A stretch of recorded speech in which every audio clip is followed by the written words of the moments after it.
Greetings again, dear listener. It's been a long time since we've last met, hasn't it?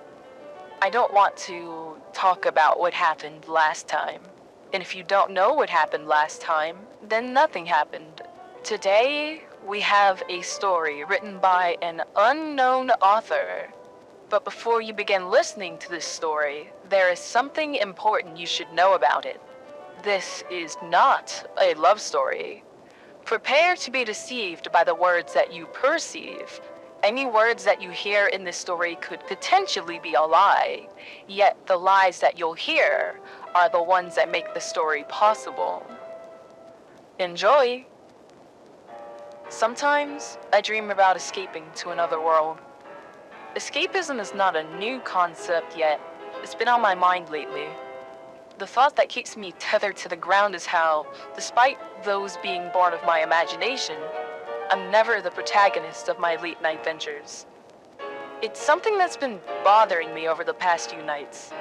I'll stay up for hours and hours wondering why, if I'm not in control of my waking life, then what logic keeps me from being the one in charge of my fictional one?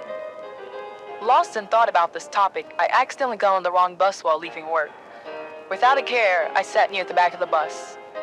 There were people around me wearing masks, headphones, and other signs that they didn't want to speak to others. It was heaven if you were in an asocial mood, and it was perfect for someone like me whose mind was always lost. Getting further and further from my destination, the bus stopped in front of a building I'd never noticed nor paid much attention to in my adult life. Adorned with a large clock, a 2-story library stood tall near the corner of the street. It was in dire need of maintenance, but not enough to warrant demolition or complaint to the city. The bricks had weathered somewhat, and after further observation, I noticed that its clock was permanently fixed at 6:06. The parking lot had a single vehicle parked in it, a navy blue sedan that had seen better days. Librarian only, it read. Upon closer inspection, a small S after librarian had been scratched out. For a moment, I wondered why. I had no reason to press the large red stop button. Nothing was forcing me to leave the bus and walk towards the library.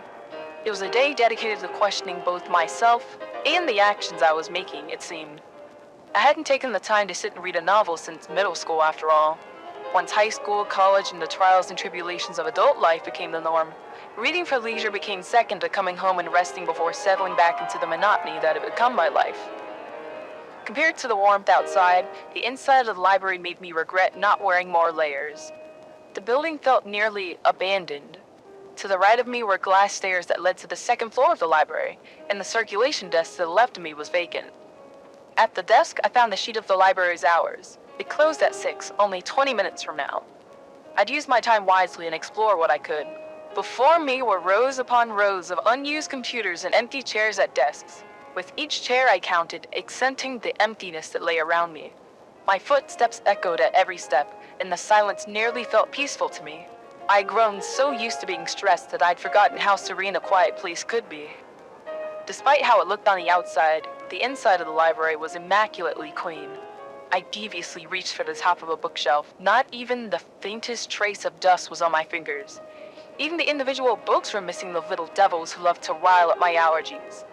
I took a deep breath and smiled in appreciation of this oasis I had stumbled upon. I was certain now that this would not be my only visit. As I walked further into the library, the silence was broken ever so slightly. Someone else was here, and I could hear the soft sound of their breathing. Following the sound, I found cubicles, presumably for studying or doing work, sorted in groups of 4 each. In one, the source of the noise lay sound asleep. Hunched over with her face burrowed into her arms like a student giving up on staying awake, the woman's light breaths echoed throughout this corner of the library. Next to her was a phone with a timer, set to go off at 6. If I stayed for the next 3 minutes, what reaction would she give me? Was that a strange thought? My curiosity was strong, but not strong enough to warrant being labeled a deviant when meeting someone for the first time like this. I made my leave, but not without turning around one last time to look at her. Thank you for taking such good care of this library. I said this and walked away, hearing a phone's default alarm as I went through the library doors.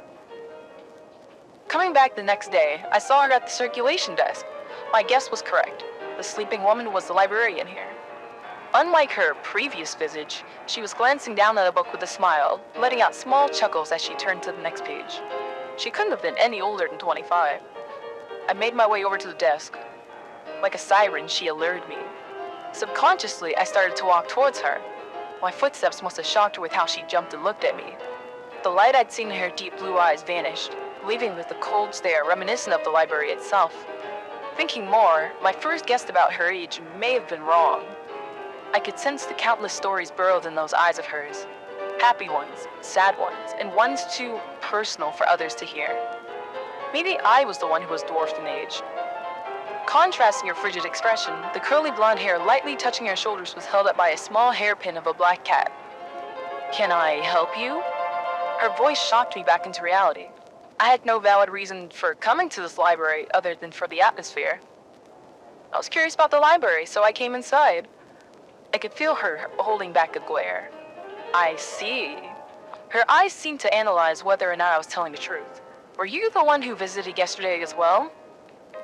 I slowly nodded, making eye contact with her. Sounds like I've been caught red-handed. There are other libraries you can visit. I understood where she was coming from. The library may have been beautiful on the inside, but most people here judge books by their cover. This seemed to apply to the libraries that housed them as well.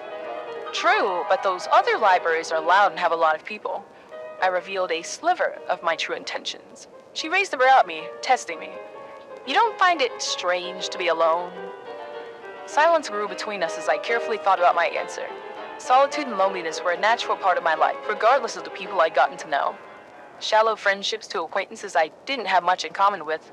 My life had been filled with social interactions that were done to conform to what most saw as normal. Nowadays, I speak to one or two people I'd known during my years in school, and the relationships I had at work were superficial at best. I was constantly surrounded by people, smiling and even laughing with them, yet this internal loneliness was a constant. It's hard to find something like that strange when I've grown comfortable doing it. The corners of her mouth almost lifted into a smile with that comment. You'll rarely see other people here. Her words weren't as sharp this time, and her eyes softened ever so much. I think it's nice to be blind for a season. The librarian paused at my words. Then, I hope you enjoy your time here, sir. I couldn't help my next words. Might I ask for your name? I'm in no need of a name. She said this and returned to her novel, muttering to herself. I doubt you'll be her loyal to warrant needing to know it. I wanted to speak more with her, but at heart, I knew that was the end of our conversation. For just a moment, I caught a glimpse of the woman behind her stiff mask. My curiosity flared up again as I walked towards the cubicles where I first saw the librarian. I sat in the chair beside the one she'd once been resting in and grew lost in thought. So lost that I didn't notice myself falling asleep. In the dream, I wandered through an empty city. I walked past abandoned cars making traffic with no movement, and buildings with not a lit room to be seen. With no one there, I had no responsibilities weighing me down, yet the loneliness inside me was amplified. I thought I'd grown used to this feeling. I would always tell myself to stop getting close to people because people disappoint you. It only makes sense to stay away from them. That way, you won't be disappointed in anyone. If that were true, then what was this hole doing in my heart? Starting from my fingers and toes, my body became sand, blowing away in the wind of this empty city. I was scared of it reaching my head, depriving me of my senses. Was I going to die here? Would there be anyone to miss me? As these thoughts pervaded my mind, the library is closing. I looked above me to see the librarian staring down at me. I quickly checked my face for drool and stood up saying, I should have kept better track of the time. The librarian's face changed from one of annoyance to one of what seemed like worry. Do you need a tissue? A tissue, I said, confused. What for? I saved you from a nightmare, it seems. Your eyes are red and I can see the streaks where your tears once were. She grabbed a handkerchief from the pocket of her purse. Even now, you're still crying. I couldn't accept her favor. It was embarrassing to be seen like this. I have to go. The library is closing after all. I grabbed my things and tried to walk away, but the librarian pursued me until she was by my side. Her look of genuine worry caused me to hesitate leaving. I heard her take a deep breath. If you want to leave, that's your decision. Otherwise, I'm willing to be an ear for you if you desire company. I stopped walking. Without turning around, I responded, I've never been the type to complain about my problems to others. I hate being seen as someone pitiful. It would be hypocritical of me to pity someone who faintly reminds me of myself. I detest those who drown in self-pity, so I know that I would never pity you. Her familiar sharp tone had returned, but I could tell she was telling me the truth. We've only just met. Why should I confide in a stranger? I had no reason to trust her, but I was also curious about her reasoning for saying these things when she'd been so cold earlier. The tears you shed would never have fallen if you'd already confided in someone you were close to. She spoke as if she knew me, and that triggered an anger I didn't know I had. How do you know if I haven't already? I still hadn't turned around to face her. I wasn't sure if I could. The stranger was verbalizing parts of me that I had only discussed with myself during rides home from work. It felt like a gross invasion of privacy. I don't know, but your reaction speaks volumes. I was speechless.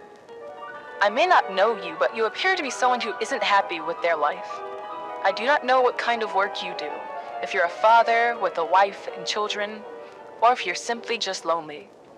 With the exception of my job, you also don't know if I go home every night to a loving husband I feel guilty for having, or if I lie alone in bed counting the amount of times I've had my own heart broken.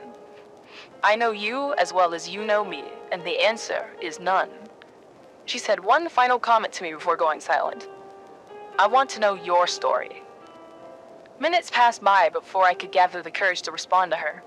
She was more patient than I'd initially given her credit for. The memory of that dream and the thoughts I'd had were still vivid in my mind. Ahead of me, I had a very risky gamble. What would I look like, confiding in the librarian instead of a therapist? I'm not close enough to people to have others judge me for this, but I know that no one judges you harder than yourself.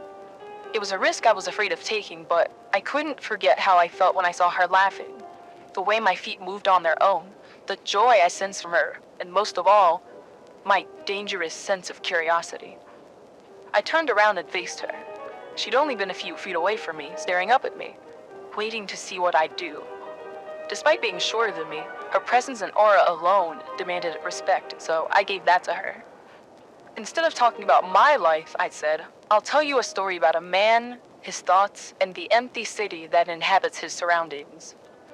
Hours passed before we finally parted ways. I gave her details about the dream as a way to open up without getting too personal. I say that, but she was able to work out many of the details. Maybe it's a trait she's gained from being around so many books. Regardless of what happened today, I still wanted to return to the library the next day. If I thought about it, I could turn this into a routine. For once, I went home looking forward to the day that came next. The next day at work didn't feel as heavy as the previous one. The bus ride to the library felt quicker than the two that came before. My heart began racing as I made my way through the doors. Once again, at the circulation desk, a woman of unknown age sat there, smiling at yet another book she was reading. I didn't get to see her smile during a long conversation last night. Thinking more on it, I was the only one that spoke about myself.